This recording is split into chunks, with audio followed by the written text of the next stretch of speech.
Last summer, we had a chance to head north to Minnesota to visit cattleman Dale Lueck. Cattleman to Cattleman's Joe Sheely has more in this week's Day in the Life segment. This is my ranch here, a little farm, 340 acres.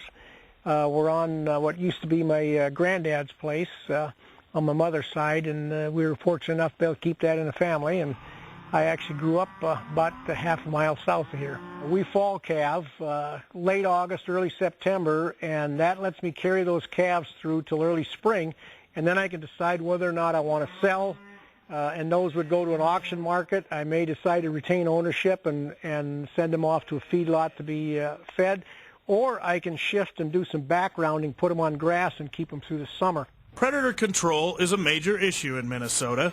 Dale says cattlemen have worked together to find solutions, especially in removing wolves from the endangered species list.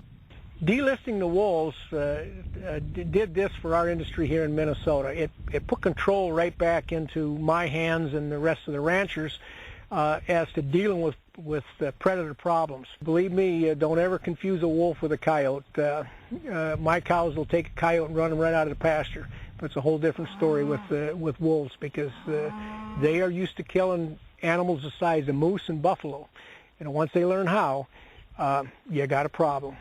We spent a lot of time, and this is our State Cattlemen Association, our local association, and NCBA, working with our state officials and federal officials, coming up with some common sense ways that we can exist as cattlemen with the wolves.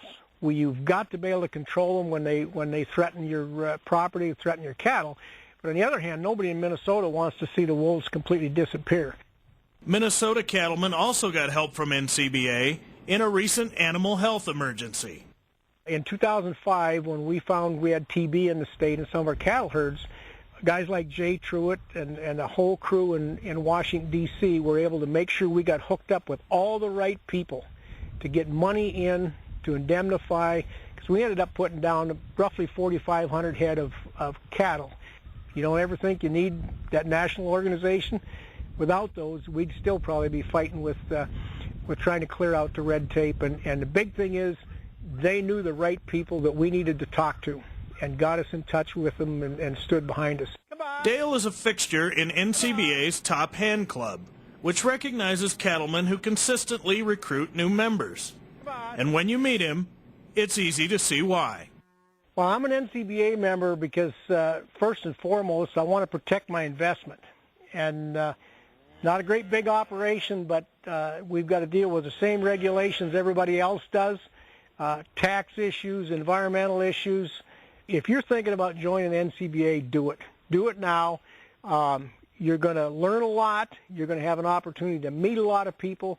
You're going to be up to date on issues, and you truly don't want to hesitate, because it'll just open a whole new world of national level things that will astound you, and you'll wonder, why in the world didn't I do this last year or the year before?